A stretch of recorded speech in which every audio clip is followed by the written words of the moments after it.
想必大家在下班后都会迫不及待的回家，洗完澡美滋滋躺在床上看电视吧。然而古德曼这个老古董只喜欢看报纸，所以当警长和赫曼一起玩最新热梗时，古德曼像个2级冲浪选手一样一脸懵逼。不过他自认为自己和家里人还有别的事可以干，结果回到家才发现大家都聚在客厅开心的看着电视。贝弗利告诉古德曼自己买了个新电视，哦呼，这不是纯纯打自己脸吗？沙发上的古德曼如坐针毡，他需要一些高质量的家庭互动时光。然而贝弗利却故意呛声道，智能电视上有很多可以家庭共享的节目。随着一家人聊天，智能电视也在切换着频道。古德曼忍无可忍，直接将电视拔了，要求大家明儿早就去外出远足。说完就走出门将电视机给埋了。谁知一道闪电劈了下来，电视竟然像复活了一般，用插头抽古德曼嘴巴子，让他取悦自己。古德曼是死也没想到自己居然有一天要给电视机表演杂耍，一个不称心还得吃鞭子。好死不死，老爷子3人还走了下来，这下全家人都得为了取悦这家伙而绞尽脑汁了。局里警长无聊的和调度员聊着天，要是能看电视就好了。说完，牢房里的汉克就招呼2人自己有电视可以看。电视引上来了，是拦也拦不住，2人一个箭步就冲了进去。谁知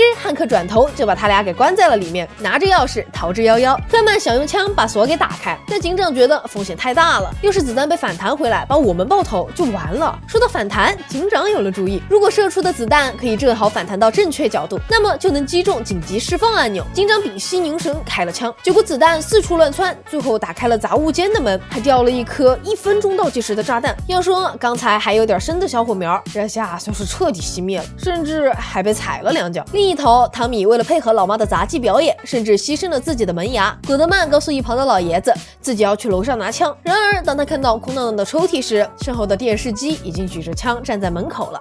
甚至还猜到了古德曼想要杀了自己的心思。古德曼没有回答，反倒直接表演了个大变活人，从窗户逃了出去，跳上车子去寻求帮助。穷追不舍下，古德曼来到了卡尔的加油站。卡尔刚看完电视剧，抬头还能看到人机大战，实在是太惬意了。古德曼这次占了上风，直接邦邦2拳，还将电视丢了出去。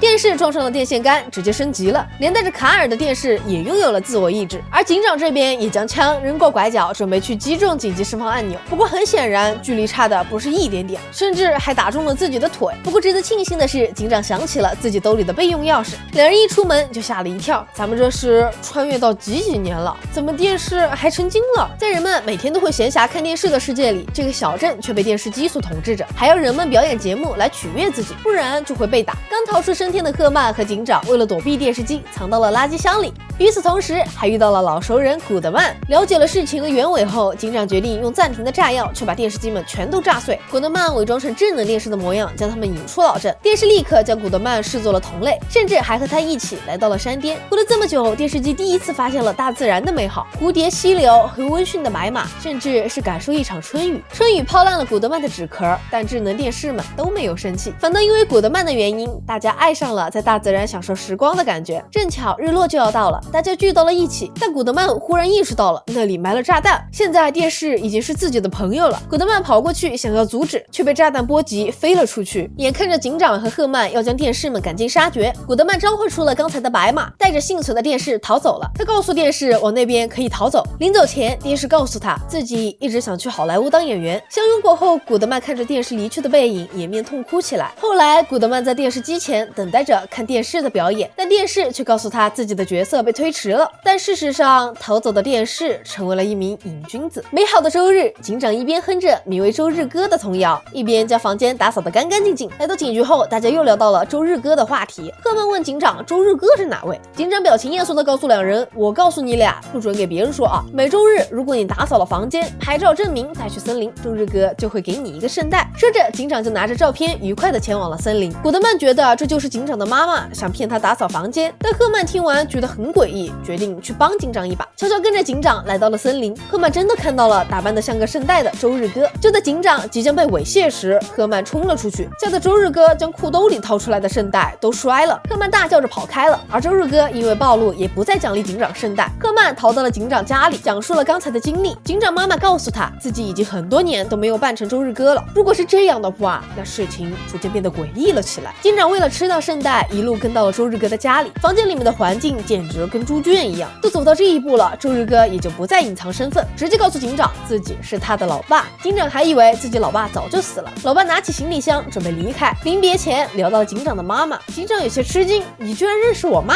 老爸有些无语，不然你从哪儿来的？我和你妈是在我家老冰淇淋店认识的，出狱咱俩就坠入了爱河。但事实证明，有些冰淇淋就是不搭。你老妈的洁癖真的要把我搞疯，所以我就伪造了死亡。你妈为了不让你和我一样邋遢，就会打扮成周日哥的样子。后来她不再假扮了，我就继续接手了，因为我知道只有这样才能见到儿子。但现在我俩的秘密被知道了，被发现也只是时间问题了，所以现在我得离开了。儿子再见。冰淇淋店的老板制造出了一台神奇的纺绒机，却在多年后给自己的家人惹来了杀身之祸，对方居然想用纸巾杀人。警长有些舍不得自己的父亲，刚见面就要说再见。老爸决定在临走前给自己的儿子再做最后一杯奶昔，于是召唤出了自己的奶昔原材料负薯。警长有点哕，原来我一直吃的是负薯奶昔，这太恶心了。我的爱不足以让你留下，可咱们说好的奶昔要说话算话呀。抵不过儿子的老爹带着他回到了自己的老冰淇淋店，满怀期待的警长打开了冰柜，却发现里面的冰淇淋全部都坏掉了，还有白白的蛋白质在里面乱动。见状，老爹关上了门，转身准备离开。正在这时，三个男人走了进来，自称餐巾农夫，而他们正是老爹不得不假死的另一个原因。他们将老爹当做了人质。警长举着枪询问三人到底想要什么。为首的朴尔告诉他，你要知道当初可是餐巾农妇的黄金时代，砍树做成餐巾送去你老爸的店，而那时候你老爸的店很火，大家都爱吃他的冰淇淋。但有一个很大的问题，就是冰淇淋化的太快了，所以每次他都弄得很脏，也就会买很多的餐巾。直到有天你爸发现不买餐巾会获得更大的收益，于是他造了一台不会让冰淇淋融化的机器。那时候我们就威胁他，要不把机器砸了，要不就等着我们用纸把它裁了。